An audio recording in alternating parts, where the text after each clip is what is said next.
And here we go with the New Balance 1080 version 14. Oh man, oh man, oh man. All right guys, let's just start by saying everything that they had messed up with the 13, they completely got rid of and redid it for the 14. I am here to tell you that this gaddis shoe is got it all going. Oh my gosh, oh my gosh. So we're gonna go through it line by line. I'm gonna stay systematic. We're gonna go top to bottom. I'm telling you guys, New Balance, they woke up and they really smashed it out of the water with the 1080 V14, guys. Here we go. Coming in the 14th iteration. Oh man, we'll just start with the laces. First, well, actually no, we're gonna take a look at the colorway. This is like a dad shoe that it could do it all, man. It is so versatile. It's got a super cool, this is a pale moss colorway. Look at that, man. Take me to church. Okay, all right. V14, here we go. All right, New Balance. So we got these laces that are just like, just nice, guys. They are just like a little bit of padding. They're super comfortable. They actually have a little bit of width to them. They do not deform under stretch at all. There is a nice runner's loop here going on. I know in my first impressions I was going on about some of this manufacturing stuff, and it is a little odd how there's a separation there, but you know, there's this like really like nice, delicious material underneath this this reinforcement piece of the eyelet chain right here on both sides. It just kind of wraps around into this area that wraps around the foot, around the midfoot here, laterally immediately, and we'll get into the gusset here in a second, working its way with the tongue, and it's just great. And there's a little bit of opportunity for the runner's loop here, which I did use, and it didn't really seem to change the attitude of the shoe at all, okay? It's just got a cool two-tone thing going on with the big puffy end on both sides here, and then moving into the tongue.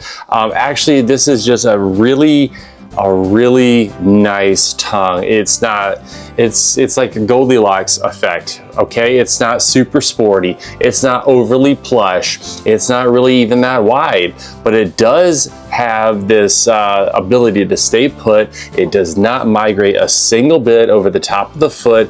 I mean, I'm running along in the shoe, but it doesn't really scream a running only shoe to me. Even when I'm just walking around in it, it just did really well. And that's just the top of the foot with the tongue, with the eyelet chain, with the laces, and it just was a synergistic effect that just worked so beautifully here with the 1080 V14. There's no scrunching in the material whatsoever. That does happen sometimes. There's no you know, coming in too close for the, you know, two ends of the material to touch or anything. It's just a nice straight line. It's not puckered in. There's no taper. There's no nothing going on. I mean, the style is here and it's happening with the V14. I am just telling you. Okay, super comfortable. It's kind of fall temperatures out right now, so can't speak to it in the really warm climates, but I feel like it would do just fine. Yes, and I mentioned that there is a gusset here on both sides. You know, even just getting my hand into the material, it just has a premium feel to it for sure. And you know, speaking of feel, getting into the upper, yeah.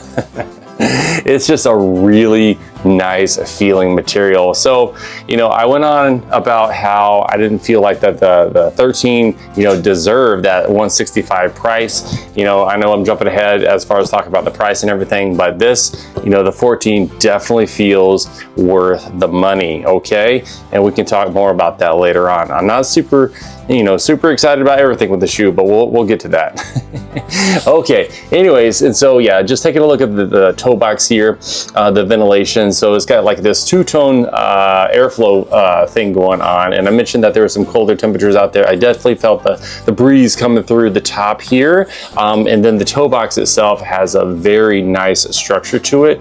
Oh man, with this toe cap, it just works really well to stay away from the toes, fit true to size. My men's size 11. There's all the other sizes on your screen for reference.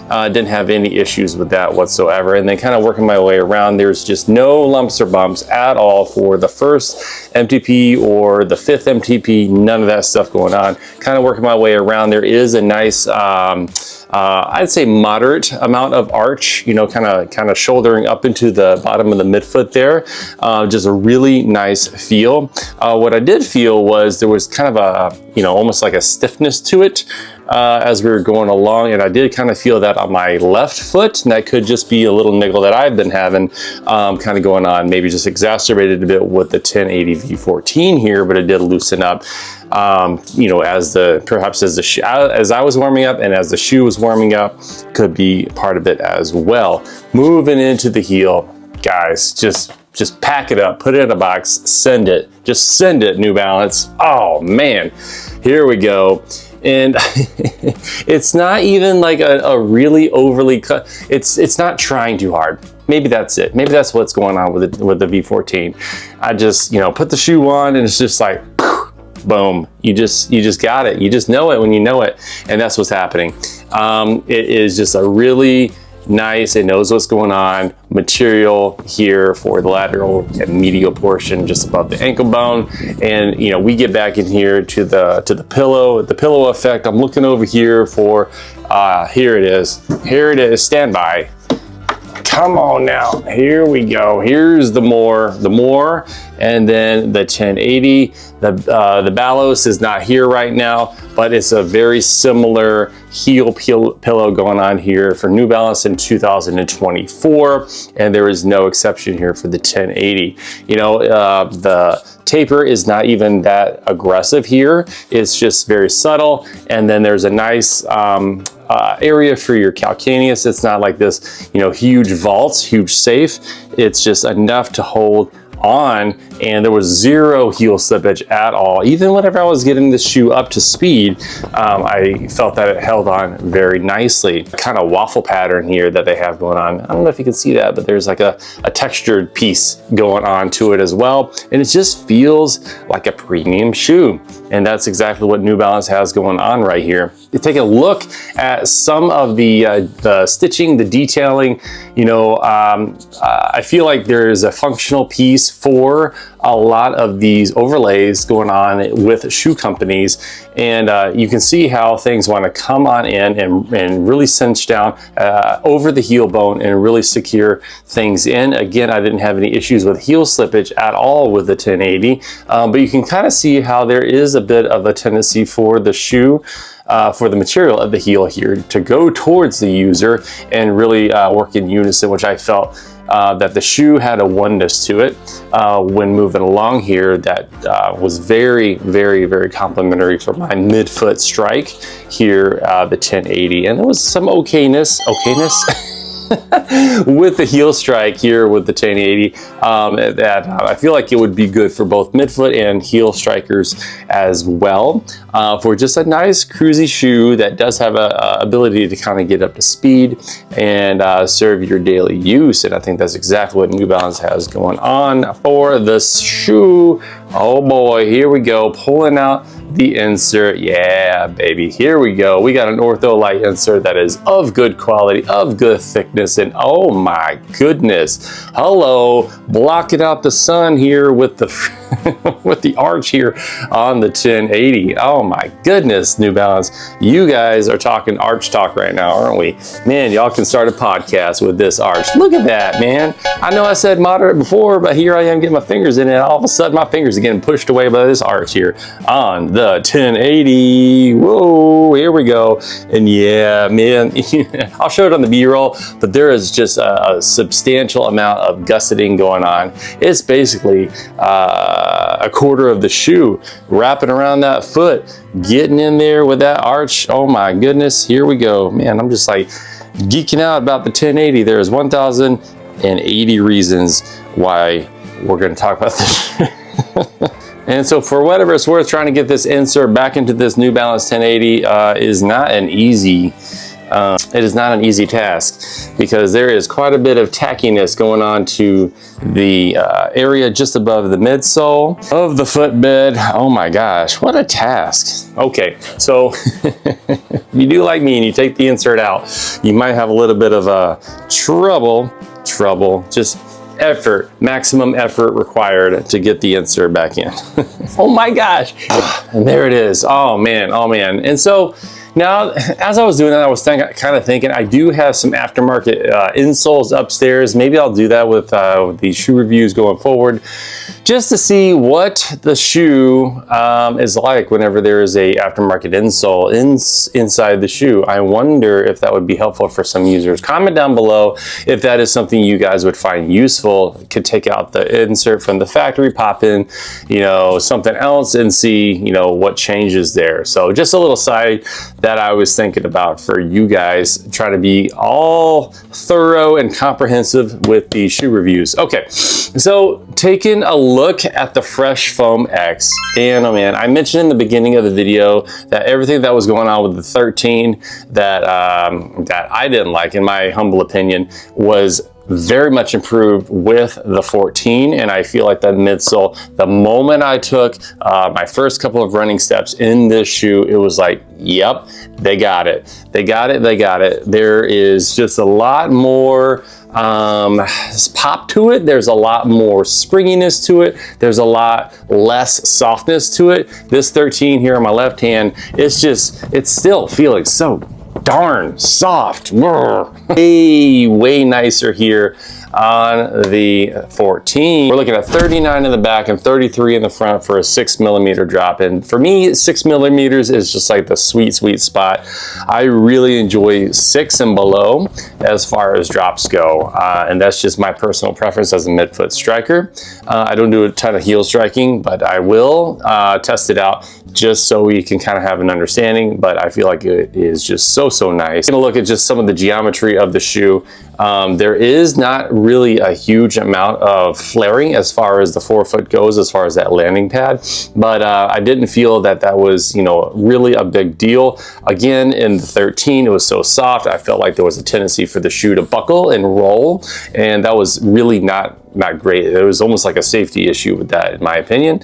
But that is, like I said, changed as far as the feel goes for the 14. So really enjoying that. There's, you know, quite a substantial heel bevel going on, and there was a decent one here on the 13 as well. But there it is again on the 14 here. This is Fresh Foam X with a Bio EVA compound for a little bit of a interesting mix that New Balance is doing for this particular foam. All right, so let's pop this on the scale and find out how much it weighs. All right, 1080 V14 with the men's size 11 is 11.3 ounces, and that is 321 grams. So not the lightest shoe in the world. So I am thinking about just the usage of the shoe, the durability of the shoe, just the way it felt. You know, the numbers are one thing, but like how the shoe actually shoes is another deal entirely. I feel like that, you know, a shoe could weigh,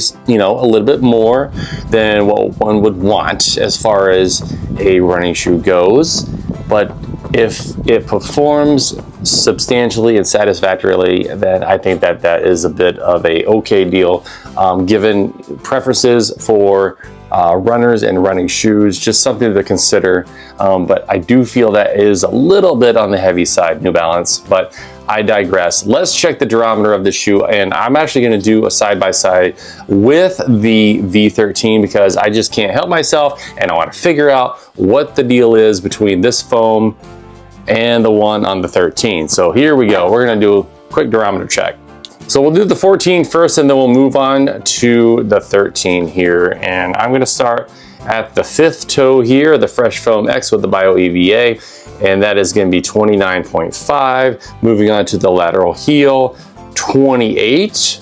We're going to go medial heel, 24. We're going to go first toe, 27.5. Okay, now do the durometer of the 13. It's going to be Fresh Foam X. We're going to start at the 5th toe at 23.5. We're going to go lateral heel, 27, no, 26.5. Medial heel, okay, 27, and then first toe is going to be 22. Oh, okay. So 22, that is a little bit on the squishy side for sure. So there you go, the side-by-side comparisons for the durometers. Now I'm just checking in a couple of different spots, so by no means is that an all-inclusive you know, consideration of the durometer, just give them some spot checks. But I still feel that how the shoe feels to the user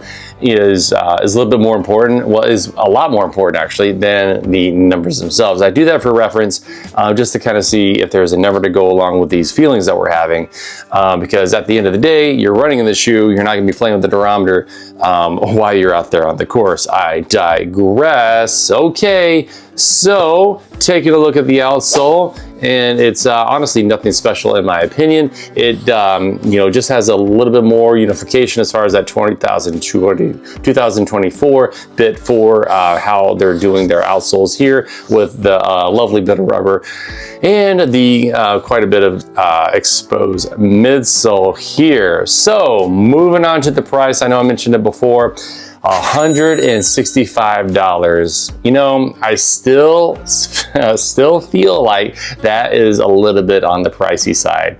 I know I mentioned it is a premium shoe and it's got all these fun uses and everything, but if we can just bring that down closer to the 150 range, I feel like this would be so great as far as approachability and accessibility for a lot of not just runners, but for walkers, for lifestyle folks, just some that want to use it for everything, to walk, to work, to run in. I feel like this shoe definitely can do that. I could easily see this, you know, going for, gosh, so many hundreds of miles, plus you know, doing other chores as well. It just feels like a highly built shoe.